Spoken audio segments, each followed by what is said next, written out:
Hello students, देखिए जो हमारा सब्जेक्ट है इंट्रोडक्शन टू टेक्सटाइल, उसके अंदर हमारा टॉपिक चल रहा था कि general properties of textile fibres. तो टेक्सटाइल जो फाइबर्स होते हैं, हर एक फ़ाइबर की अपनी एक अलग अलग प्रॉपर्टी होती है या हर फाइबर का अपना एक गुण होता है।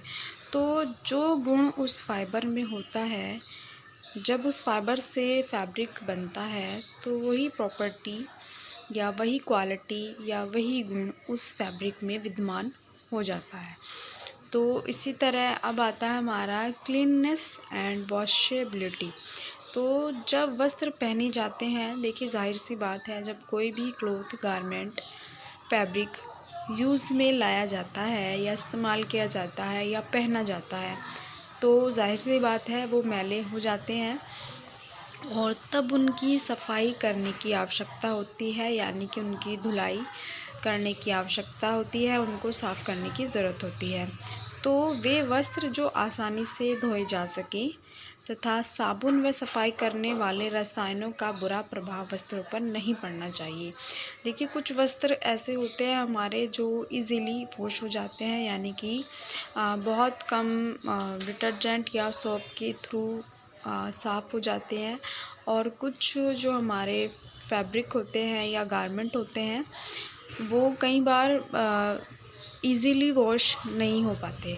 तो उनमें कहीं ना कहीं केमिकल्स, रसायनों का जब हम उनको वॉश करने के लिए, यानी कि उनको साफ़ करने के लिए किसी भी केमिकल का या ऐसे डिटर्जेंट या सोप का यूज़ करते हैं जो उनके फाइबर्स को नुकसान पहुंचाते हैं, तो वो नुकसान ना पहुंचाया जाए। तो इसलिए उनको या उन मतलब कि उन जो हमारे फाइबर्स होते हैं या जो हमारा फैब्रिक होता है उनको हानि ना पहुँचे, इसलिए उनमें कुछ प्रॉपर्टी ऐसी होती है हमारे फाइबर्स में कि जो वो इजीली वॉश हो जाते हैं।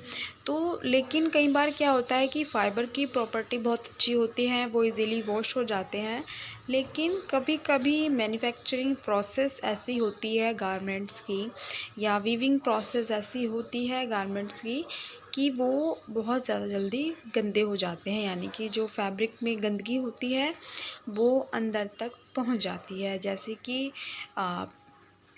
जो हमारे स्टेपल फाइबर से बने फैब्रिक होते हैं, फाइबर्स होते हैं, स्टेपल फाइबर के बने फैब्रिक होता है हमारा, वो क्या होता है कि जब हमारा रेशा छोटा होता है तो जब उनको ट्विस्ट करके बनाते हैं थ्रेड से जब हम फैब्रिक बनाते हैं, तो क्या होता है कि हमारे रेशे कई बार सतह पे उभरे रह जाते हैं। तो क्या होता है कि वो फाइबर्स की जो सतह है या फैब्रिक की जो सतह है वो गंदी हो जाती है, यानी कि उसमें धूल मिट्टी जल्दी एब्जॉर्ब हो जाती है। तो कई बार ऐसा होता है कि वीविंग प्रोसेस इस तरीके से की गई है कि फैब्रिक जल्दी गंदा हो जाता है। तो बेस्ट तो हमारा फिलामेंट फाइबर ही होता है जिसके थ्रू हमारा फैब्रिक अच्छा बनता है। और दूसरी चीज़ होती है कि कई बार वीविंग ऐसी हो जाती है कि बहुत खुली खुली वीविंग, यानी कि उसमें धागे कम मात्रा में लिए गए हैं या मोटे धागे का यूज़ किया गया है वीविंग में। तो क्या होता है कि वो जितना ज़्यादा फैब्रिक पास होगा, जितना सटा हुआ होगा, जितने महीन थ्रेड्स यूज़ होंगे, उतनी ही फैब्रिक में जगह कम पाई जाएगी, यानी जो वीविंग में बीच में छोटी छोटी जगह कम होती है तो उसमें गंदगी कम घुस पाती है। लेकिन जब मोटे फैब्रिक थ्रेड का यूज़ किया जाता है फैब्रिक बनाने में, तो या उसकी वीविंग थोड़ी खुली खुली कर दी जाती है तो गंदगी एकदम से फैब्रिक में चली जाती है। तो जितनी ज़्यादा गंदगी फैब्रिक में जाती है उतना ही उसको वॉश करना मुश्किल हो जाता है। इसलिए उसकी गंदगी को रिमूव करने के लिए कई बार केमिकल्स का यूज़ किया जाता है, या जिसमें जिन डिटर्जेंट में, सोप में ज़्यादा हानिकारक चीज़ें, यानी जो उनके फाइबर को नुकसान पहुंचाती है, उनका भी यूज़ करना पड़ जाता है कई बार फैब्रिक को वॉश करने के चक्कर में। तो उनके भौतिक व रासायनिक गुण बने रहने चाहिए, इसलिए फाइबर्स में ऐसी प्रॉपर्टीज़ होती है कि वो इजीली वॉश हो सके। या कई बार ऐसा होता है कि जब हमारा फैब्रिक बन जाता है, रेडी हो जाता है, तो उन पे इस प्रकार की परिसज्जाएँ या फिनिशिंग दी जाती है कि उनकी जो सतह होती है उनकी सतह को एक समान बना दिया जाता है। उनकी सतह में जो भी वीविंग में थोड़ा बहुत गैप होता है उन गैपों को पूरा प्रॉपर तरीके से भर दिया जाता है, तो गंदगी उनके अंदर नहीं जा पाती। तो जिससे क्या होता है कि उन फाइबर्स या उस फैब्रिक की भौतिक और रासायनिक गुण बने रहते हैं। दूसरा आता है हमारा सॉफ्टनेस एंड सब्टिलिटी। तो किसी भी वस्त्र के लोकप्रिय होने में दोनों गुण बहुत महत्वपूर्ण भूमिका अदा करते हैं। जो प्राकृतिक तंतु कोमल होते हैं, यानी जो हमारे नेचुरल फाइबर्स बहुत सॉफ्ट होते हैं, उनसे निर्मित वस्त्र भी कोमल ही बनते हैं। जैसे हमारा सिल्क होता है, सिल्क फाइबर से बना फैब्रिक भी बहुत ज़्यादा मुलायम और सॉफ्ट होता है।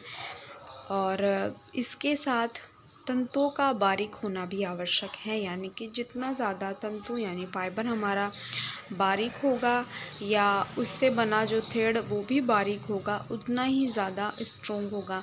क्योंकि जितनी ज़्यादा फैब्रिक में ट्विस्ट होंगे, ऐंठन दी जाएगी, वो उतना ही ज़्यादा स्ट्रॉन्ग और उतना ही ज़्यादा बारीक बनता जाएगा।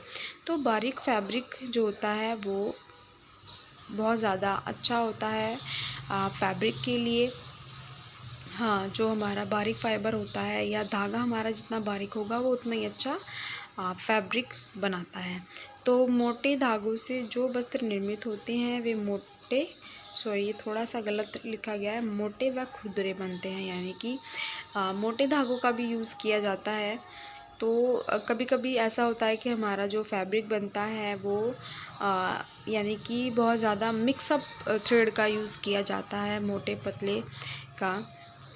तो वो जो फैब्रिक होते हैं वो लो क्वालिटी के होते हैं। तो इसमें क्या है कि वे मोटे व खुरदरे बनते हैं, यानी कि जो मोटे धागे लिए जाते हैं वो जो उनकी सतह होती है या जो सरफेस होता है वो उतना अच्छा सॉफ्ट नहीं होता। तो जितने ज़्यादा मोटे धागे यूज़ किए जाएंगे वो उतने ही ज़्यादा खुरदरे एक सतह का निर्माण करते हैं। तो बारीक धागों से निर्मित वस्त्र अच्छे व कोमल बनते हैं। जितना ज़्यादा बारीक थ्रेड होगा, जितना ज़्यादा लॉन्ग फाइबर होगा, उससे लॉन्ग थ्रेड बनता है, तो उतना ही ज़्यादा अच्छी वीविंग होगी, उतना ही ज़्यादा अच्छा स्ट्रॉन्ग फैब्रिक बनता है और उतनी ही ज़्यादा उसकी क्वालिटी, ड्यूरेबिलिटी, स्ट्रेंथ उतनी ज़्यादा अच्छी हो जाती है।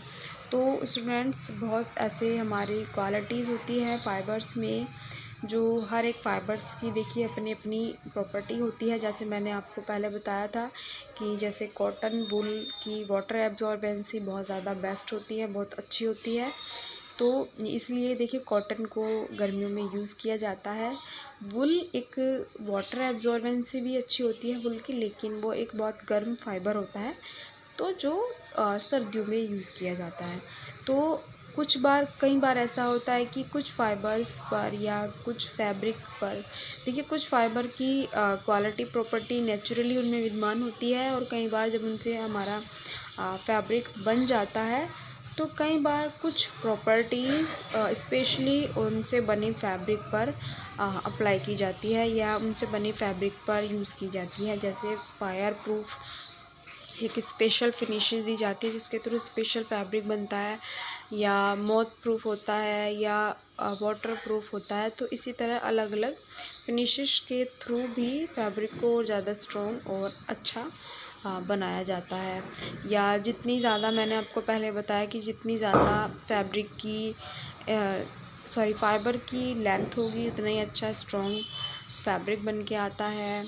या उसकी वाटर एब्जॉर्बेंसी हो, जितनी ज़्यादा उसमें लस्टर यानी उसकी चमक होगी, यानी कि देखिए सबसे ज़्यादा चमक जो होती है वो सिल्क फाइबर में होती है, तो उससे बना फैब्रिक भी उतना ही ज़्यादा शाइनी, सॉफ्ट, बहुत ज़्यादा कोमल होता है। या मान लीजिए हमारी एक फ्लेक्सिबिलिटी होती है या इलास्टिसिटी कह सकते हो कि जितनी अच्छी होती है कि यानी कि उस फैब्रिक को एक तरीके से उस फैब्रिक को अगर आप खींचते हो उस फाइबर से बने तो और उसको खींचने के बाद अगर आप वापस छोड़ते हो तो वो वापस से अपनी उसी शेप में आ जाता है। तो जितना ज़्यादा फ्लेक्सिबिलिटी होगी फाइबर में, उससे बने फैब्रिक में भी उतनी ज़्यादा फ्लेक्सिबिलिटी पाई जाती है। तो जो ज़्यादातर स्पोर्ट्स वेयर में यूज़ किए जाते हैं, जो आप इजीली किसी भी चीज़ को मूवमेंट या इजीली आप अपना वर्क कर सकते हो। तो इसी तरह हमारी कुछ प्रॉपर्टीज़ थी फाइबर्स की, जो यहाँ पे आज आपका जो टॉपिक है वो कंप्लीट हो चुका है। अब मैं आपको नेक्स्ट वीडियो में नेक्स्ट टॉपिक बताऊँगी।